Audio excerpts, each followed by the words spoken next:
I refused to go on our family vacation because my wife invited the man who humiliated me during our wedding toast and called me the filler. He deserves a second chance, she whispered. Even my own brother said, just laugh it off like a man. So I sold my share of the resort booking and sent them a voice note saying, enjoy your guest of honor. 10 minutes later, they found out I also told the hotel staff too. My name's Ken Holloway, 42. I work in commercial construction. Pretty standard guy. I've been married to Tasha for 13 years. We live just outside Pittsburgh, in a quiet neighborhood where the biggest drama used to be trash pickup schedules and raccoons knocking over bins. 2 kids, Callie and Dean. I coach Little League, mow my lawn on Saturdays, and I've got a smoker I'm too proud of. That kind of life. Or at least, that's what I thought. Things changed. Not overnight. No, this wasn't one of those stories where someone cheats or gets caught doing something wild. This was death by paper cuts. And it all leads back to one moment. One man, Braden Lormont. Even his name feels like it belongs to a guy who wears sunglasses indoors and orders $17 cocktails with lavender in them. Braden was Tasha's college buddy. Studied abroad in Italy together. That kind of we stayed up all night drinking wine and Piazza's friendship. I never liked him. He was the kind of guy who would hug you too long, clap your back too hard, and call you my dude, while looking over your shoulder. I first met him at a New Year's party a year before we got married. He showed up late, with a scarf and a bottle of wine he didn't share. He was charming, sure, but fake. Flashy, full of stories about the time he met Anthony Bourdain in Naples or crashed a wedding in Barcelona. He had this way of making everyone feel like they were in on something exciting, except you. Tasha always defended him. Braden's harmless, she'd say. He's just loud. He means well. I didn't push. I didn't want to be the jealous boyfriend, you know? But then came the wedding. It was a beautiful day. Late September. Crisp air, golden leaves, candlelit reception. Everything felt right. Until Braden got up to give his toast. He sauntered up to the mic like he was stepping onto a stage, grinning like he had a secret. I gotta say, he started, raising his glass. When Tasha told me she was getting married, I said, to who? I mean, Kent. Really? I thought he was just a placeholder until someone spicy came along. People laughed. I didn't. He kept going. But hey, let's be real. Kent's a solid dude. He's stable. He's safe. He's filler. More laughs. My mom winced. Tasha giggled nervously. I stared at the tablecloth, feeling something collapse inside me. I confronted her that night. That was messed up, I said. He called me a placeholder. He didn't mean it like that, she replied. He was just joking. You're overreacting. I let it go. Or at least, I thought I did. But you don't forget something like that. Not when it's said in front of your parents, your friends, your new family. Fast forward 10 years. Tasha brought up the idea of a big family trip. Something fun.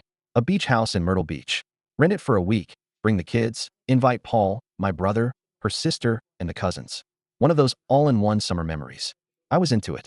Booked the place, split the cost with Paul. Even picked out bunk rooms for the kids. Then, 5 days before we were supposed to leave, we're sitting on the bed folding clothes, and she drops it. Oh, Braden's going to be in the area too. I told him he could swing by for a couple days. I paused. Braden?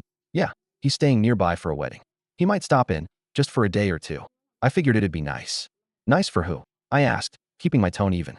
She looked confused, like she couldn't believe I was making a thing out of it. It's just Braden.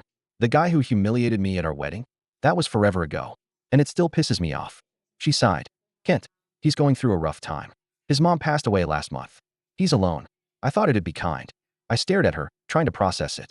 My wife had just invited the one person who made me feel small on what was supposed to be a relaxing family vacation. Kind to him, I said. But what about me? She didn't answer. Later that night, I called my brother. I needed backup. Paul listened, chewed it over, then said, I mean, it was a crappy joke. But come on, man. Laugh it off like a man. That phrase. That damn phrase. Like a man. How many things have we had to swallow like a man? I didn't sleep much that night. 2 days later, I made my decision. Tasha was in the driveway, loading up the minivan with snacks, towels, and coloring books. The kids were hyped. Dean was jumping up and down yelling about sandcastles. Callie had her tablet already on. I handed her their bags and kissed both kids on the head. Tasha looked at me, puzzled. Where's your bag? Not coming. She blinked. What? I'm not going. Sold my share of the rental to Paul. Are you serious right now? Dead serious. Her voice dropped. You're being dramatic. I took out my phone, opened our family group chat, and recorded a voice note. Enjoy your guest of honor. And I sent it. I turned, got in my truck, and drove off. 10 minutes later, Paul called me. Kent, what the hell did you do? I didn't answer. Just rolled down the window and let the wind in. I drove straight past the turnpike and kept going. No destination in mind, just distance. My phone buzzed like it had something urgent to say. 5 missed calls from Tasha. 3 from Paul. one from her sister, Miranda. I ignored them all. Instead, I pulled into a roadside diner just outside of Greensburg. The kind with flickering neon and waitresses who call you Han, whether you're 30 or 70. I sat in the corner, ordered black coffee and a BLT, and stared out the window for a long time. The thing was, I didn't even feel guilty. I felt right. It was like I'd been holding a weight on my chest for over a decade, and now it was gone. Not lifted, torn off. They wanted me to laugh it off, be the bigger man, take it like a joke. But this wasn't a joke anymore. This was a pattern of me swallowing things to keep the peace. Braden's toast was just the loudest example. When I finally looked at my phone again, there was a new text from Tasha. What the hell did you mean by that message? And why won't the resort let Braden inside? That was the cherry on top. See, before I sold my share to Paul, I made a few changes to the reservation. I called the resort manager, told her I'd be stepping back from the booking, and I asked for a few small favors.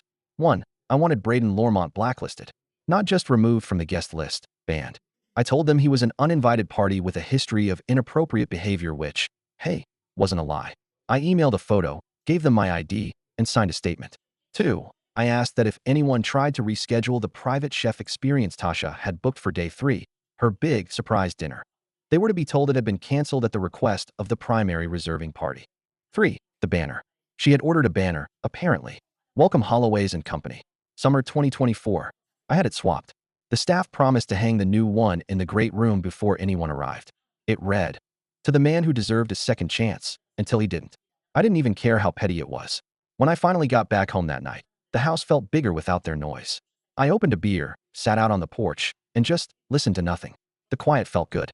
Around 9 p.m., the first real call came through. Tasha. This time I picked up. What the hell? Did you do it? She snapped. I told you I wasn't comfortable with him being there, I said calmly. You didn't listen. So you lied to the resort? Has he been banned? I didn't lie. I said he wasn't welcome. I made sure the place I paid for respected that. You're being vindictive. I laughed, one bitter bark. Vindictive would have been showing up and making a scene. I took myself out of the equation. She went quiet. Then, in a smaller voice, she said, "You humiliated me." That one stung a little, not gonna lie. But I bit back before it took root.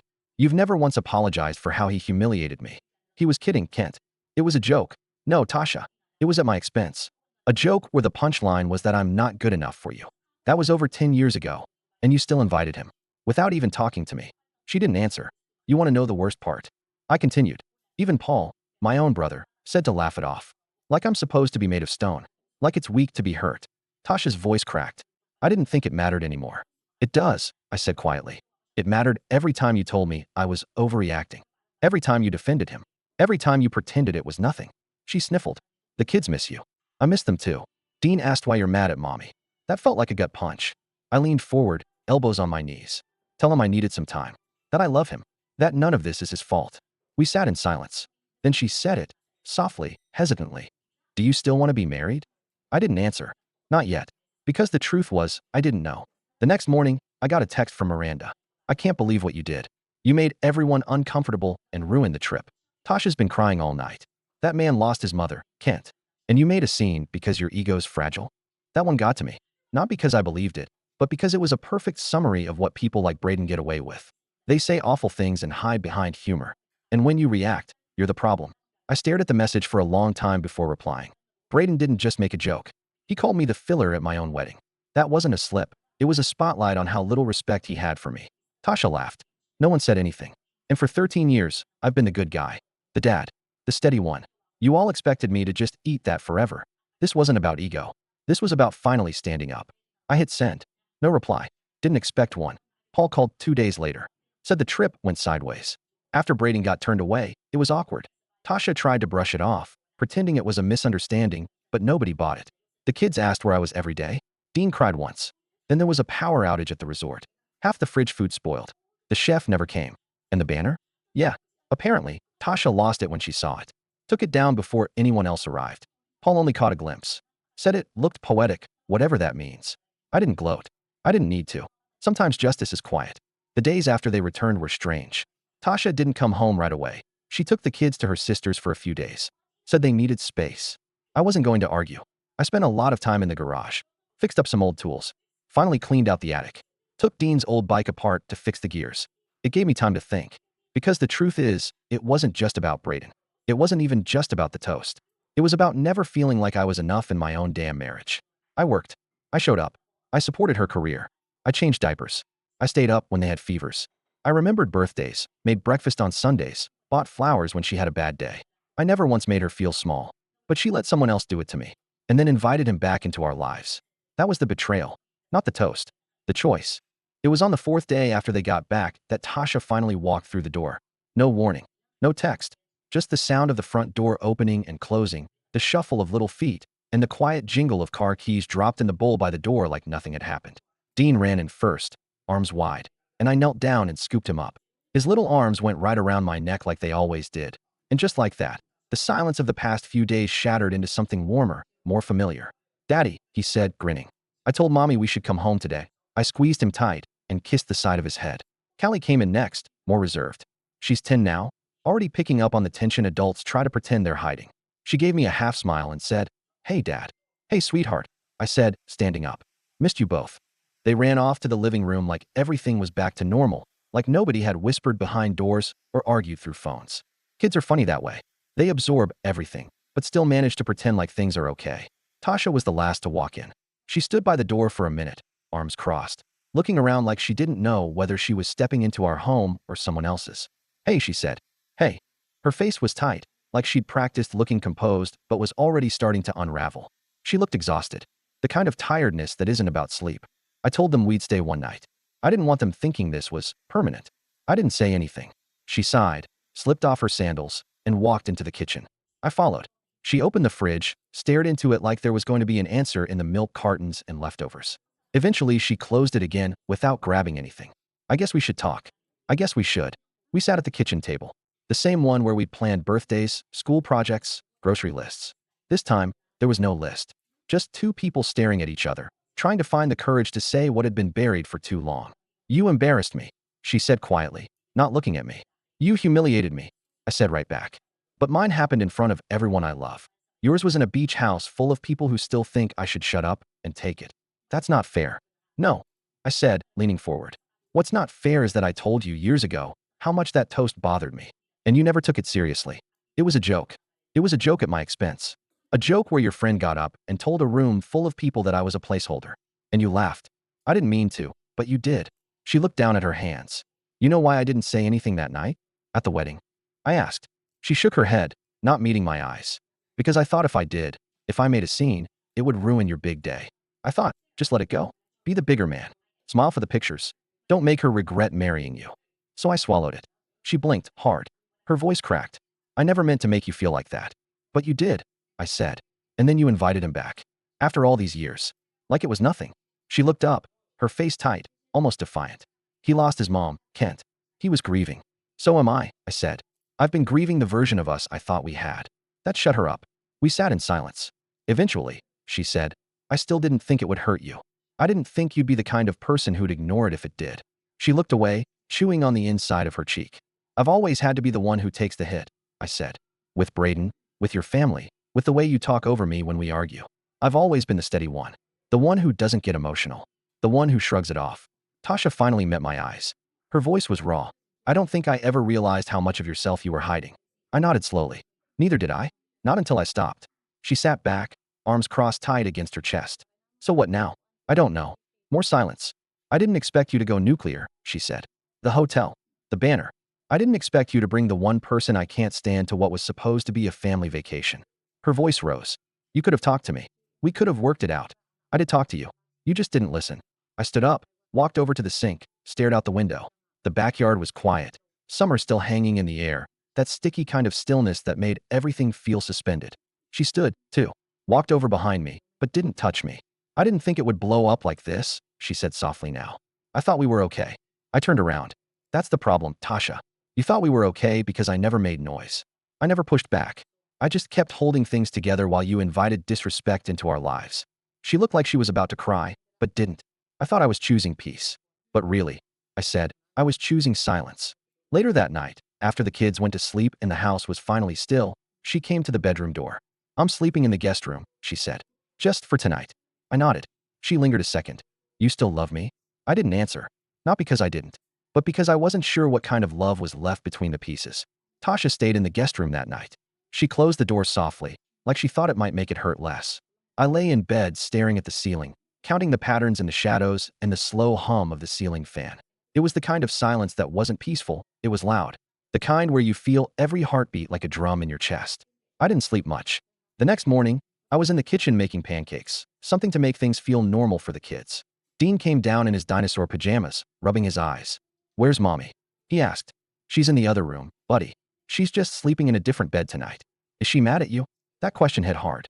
He asked it like he was wondering if it was his fault somehow. "No, bud," I said gently. "Sometimes grown-ups just need space to talk and think. It's not your fault. It's not anyone's fault." He nodded slowly and then looked up at me. "You should say sorry. That's what you tell me to do when I hurt someone." God, kids are good at twisting the knife.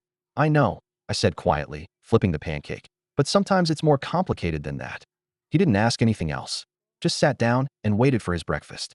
Callie came down next, hair still in a tangled ponytail, earbuds dangling around her neck. She watched me for a while, not saying much. Then, as I handed her a plate, she said, "Are you guys getting divorced?" I almost dropped the spatula. "What?"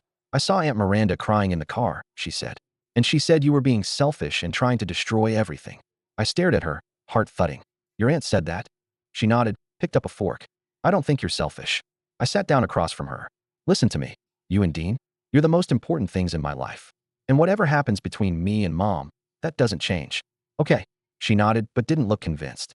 And that's when I realized, kids notice everything. They soak it up like a sponge, no matter how much we try to protect them from the grown-up mess. Later that day, Paul showed up. Didn't call, didn't text, just knocked on the door around noon like it was a regular Sunday visit. He walked in with that awkward older brother energy, hands in his pockets, hat pulled low like maybe he was hoping I'd yell at him and get it over with. "I figured we should talk," he said. I didn't say anything at first, just gestured to the back porch. We sat out there for a while. I cracked a beer. He didn't ask for one. "Look," he said finally. "I didn't mean to take her side." "You did." He exhaled sharply. "Okay, yeah, I did. But it's not because I think Braden's some saint. Hell, I never liked the guy either." "Then why tell me to laugh it off like a man?" He shrugged. "Because that's what we were taught, right? SCK it up. Move on. Don't let stuff get under your skin." "That's not strength, Paul. That's repression." He stared off into the backyard, jaw clenched. "You think I don't get it?" He said after a minute. "You think my marriage is perfect? You think I don't sit there some nights wondering if Kelly even sees me anymore? But I don't torch the damn house down over it." "I didn't touch anything," I said. "I stepped out because I was tired of pretending everything was fine while people laughed in my face." "But the banner, the chef, the blacklist. Come on, man." It was symbolic. It was loud. Maybe that's what I needed. He shook his head, rubbing his hands together. "Tasha's a wreck. She thinks you're about to leave her." I didn't answer. He looked at me then, for real. "Do you want out, Kent?" "That's the thing," I said. "I don't know what I want anymore. I know what I don't want. I don't want to be the guy everyone counts on to shut up and smile while they step on him." Paul was quiet for a long time. Then, almost to himself, he said, "I guess we've all been waiting for you to explode for years." I looked at him. "I didn't explode," I said. "I finally set a boundary." He nodded slowly, then stood up. "Just don't blow it up so bad the kids can't climb out of the wreckage. They love you, man." "Yeah," I said. "I know." He left after that. No hugs, just a heavy pat on the shoulder and the soft click of the door closing behind him. That night, after dinner, Tasha came into the living room while I was folding laundry. She stood for a while, arms crossed, watching me. Finally, she said, "We need help." I didn't pretend to misunderstand. I nodded. "Yeah, we do. Therapy, if you're serious." "I am," she said. "I don't want to lose this." I looked at her. She looked tired, but real. Not defensive, not performative, just raw. "Okay," I said. "Let's start there."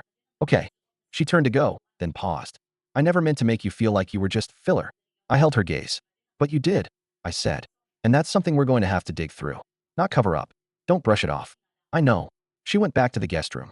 I stayed up another hour, just staring at the laundry basket, feeling like maybe, for the first time in a long time, we were about to talk about the stuff we never let surface. 3 weeks later, we started therapy. It wasn't magic. It wasn't some eye-opening, soul-healing breakthrough like you see in movies. It was awkward at first. Then it was frustrating.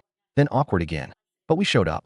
I said things I'd never had the nerve to say before, about resentment, about feeling like the background character in my own life, about how I used to dream of being a writer before construction took over because it was practical and safe, and Kent's good with logistics. She talked too. She admitted that she leaned on my stability so hard because she was afraid of her own chaos, that she hadn't realized how much she'd turned me out, that somewhere along the way, I'd become the guy who always bounces back. And she'd forgotten that even I had limits. We kept showing up, but still, something stayed stuck. Even as we worked things out, even as she apologized, even as the kids started smiling more at the dinner table again. There was a part of me that hadn't let go, and that part had one name carved into it like a scar, Braden. So when he showed up again, because of course he did, I was ready. It was Callie's school fundraiser, a big community event. Food trucks, raffles, PDA booths, parents pretending they liked each other. And there he was, wearing a damn blazer, sunglasses tucked in his shirt collar, smug as ever. Tasha saw him first. She froze. Oh God. What? I asked, already knowing. Braden. I turned. There he was, chatting with the school principal, making some overly animated joke, hands flying around like he was hosting a late-night show. What's he doing here? I asked. She hesitated. He moved back. Took a job at a marketing firm in the city. Said he wanted a fresh start. I stared at him, thinking how some people just keep bouncing through life, leaving dents in others and calling it character. Then he saw us. He smiled and started walking over. Don't, Tasha said, instinctively reaching for my arm. Just ignore him. No, I said. I think this is the perfect time. He walked up like nothing had happened. Tasha, he grinned. Wow, you look incredible. Is this the whole fam? The gang back together again. I just stared at him. He turned to me, extended a hand. Kent, my man. No hard feelings, right? I looked at the hand, then at him. Braden, I said. Still doing the whole walking disaster in a blazer thing, I see. He blinked, caught off guard by my tone. Tasha stood stiff beside me. Listen, he said, chuckling awkwardly. I know things got a little tense. The wedding thing. Man, you know me. I push buttons. That's my shtick. Humiliating your friend's husband in front of 100 people isn't a shtick, I said evenly. It's just being an A-dashed. Braden looked around, like he expected someone to defuse the tension. Nobody did. And inviting yourself to my family vacation without clearing it with me. I continued. Not cool. He raised his hands. Hey, I didn't know it was going to be such a, you didn't know because you didn't care to ask. He glanced at Tasha, who still hadn't said a word. Her eyes were fixed on the ground. So what? He said finally, with a forced grin. You still holding a grudge? I smiled. No, I've just moved on. Without you in our lives. Then I leaned in, voice quiet but deliberate. But you know what I am holding. He raised an eyebrow. A mic. He blinked. Hey, what? I turned and pointed to the stage behind us. You're not the only one who knows how to give a toast, Braden. His confusion twisted into discomfort. See, I'd volunteered to speak at the fundraiser.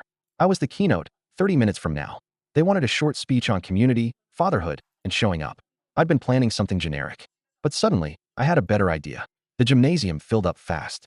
Parents found seats. Kids fidgeted. Tasha sat in the front row, her hands folded so tightly they looked white. Braden tried to hang back near the back wall, sipping from a bottle of water like it was vodka. I stepped up to the mic, cleared my throat. Evening, everyone.